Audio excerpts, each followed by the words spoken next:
Welcome to this explainer. Today, we're jumping right into a fundamental, yet honestly, totally ignored operational truth. We're going to look past the surface of standard business metrics to figure out what actually fuels long-term reliability. Our entire focus today comes down to one single strategic argument. A business that burns out its team cannot keep its promise. So, let's just dive right into it. We hear this mantra all the time in the corporate world, right? Do more with less. Many businesses call this efficiency. It's incredibly common. A company decides to slash fixed costs, demand way higher output, tighten up deadlines, and just push for maximum speed at absolutely any cost. And on the surface, this really masquerades as lean operational brilliance. But here's the reality we actually have to confront. Sometimes it is efficiency, but often it's just extraction.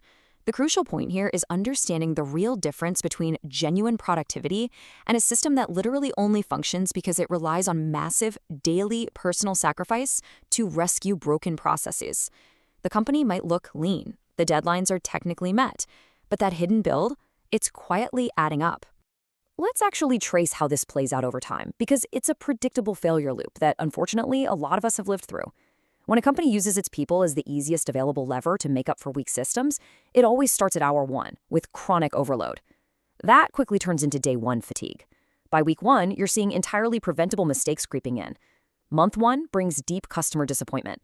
And by quarter one, well, you're facing refunds, claims, and totally shattered trust. Which brings us to an absolute foundational rule of sustainable business operations. Your team is not a shock absorber for bad systems. Think about it. When a promise is made to a customer, but the internal process is a mess, the handoffs are weak, or the data is just missing, somebody has to absorb that failure. Usually it's an employee stepping up, but human beings cannot infinitely absorb process failure without breaking. Now, under ordinary, weak guarantees, companies can hide this extraction cycle for a really long time. They just kind of limp forward while their employees compensate. But under the negative price standard, that entire dynamic shifts. When a company actually pays a financial penalty if value is missing, internal chaos stops being just an inconvenience. It instantly becomes a measurable customer cost. The price of all that hidden rescue work becomes financially impossible to ignore. Now, what's really interesting about this slide is the stark contrast between the two balance sheets that every serious company has to manage. On one side, you have your financial metrics, margins, cash reserves, unit economics. But negative price forces you to actually confront the human metrics, a sustainable workload, recovery time, role clarity, and lowering decision fatigue. Most companies only ever track that first balance sheet, but true efficiency requires balancing both. And this leads us to a critical realization about capability. When we directly compare burnout versus repeatable capacity, we see a massive mismatch in goals. Extracting short-term output from exhausted people completely destroys the long-term capacity you need to deliver on your promises repeatedly. It's really that simple. Consistency requires stable processes, stable standards, and stable team energy. The harsh truth is, acceptable margins powered by exhausted people is just delayed cost. Sure, you might show a fantastic profit this quarter, but if your team is constantly churning, you're actively losing the deep institutional knowledge required to deliver consistently. Handoffs start to break, quality becomes totally random, and eventually the customer feels it. That is absolutely not sustainable efficiency. Let's look at the daily reality for a lot of operational teams, the difference between firefighting and stable systems. Contrast the internal chaos of constantly running around fixing avoidable emergencies with the predictability and psychological safety of a stable operating system. One looks incredibly busy and urgent, right? While the other actually just gets things done reliably and quietly. We love to celebrate the late nights, the sudden manual workarounds, the heroic rescues of a doomed deadline. But we have to remember this. Firefighting feels heroic. It is usually a symptom. Repeated heroism is not proof of operational strength. Actually, it's usually proof that the system itself is highly unstable and fundamentally flawed. So, what's actually causing this constant need for rescue? Well, firefighting usually signals missing foundations. It means there are no clear standards, weak handoffs between departments, missing documentation, way too much manual, repetitive work, and absolutely zero clear definition of done. These are the root causes, forcing a team to push harder just to stand still. And here is the uncompromising reality of the market. The customer only cares if the promised value arrived. They do not care how hard your team fought internally to get it there. A negative price guarantee makes this reality so much sharper. Good intentions don't cancel out missed value. From the customer's perspective, effort does not cancel out failure. Which is exactly why we need to compare heroic rescue versus clear processes. A heroic rescue offers a false sense of security. It depends entirely on a specific person burning their limited energy to save the day. Clear, documented processes, on the other hand, they offer genuine, scalable reliability. A business has to stop rewarding the rescue work and start removing the reasons the rescue work is even needed in the first place. A truly serious company takes a highly systematic approach. Automate what is repetitive, standardize what is essential, document what is critical. By intentionally removing the work that doesn't create customer value, you ensure that people can actually use their attention for what matters: judgment, creativity, recovery, and making sure the quality is absolutely top tier.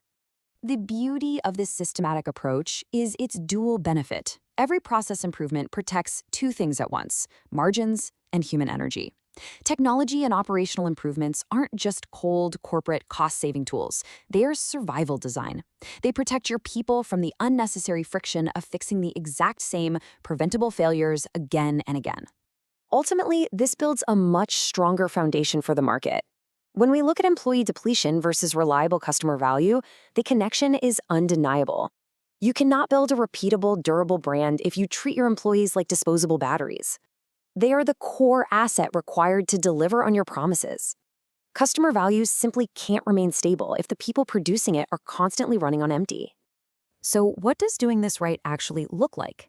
Well, efficient management is practical. It means a predictable workload, clear scope for each role, defined escalation paths, and functional feedback loops that fix root causes. Let's be clear. It absolutely does not mean superficial slogans, ping-pong tables in the break room, or calling the team a family while simultaneously working them into the ground. When you implement these practical operating conditions, you trigger an incredibly positive operational cycle. Month 1 gives you a stable team. By quarter 1, you're seeing consistent delivery. Quarter 2 brings fewer claims and protects your cash reserves, which then enables investment into even better internal systems by year 1.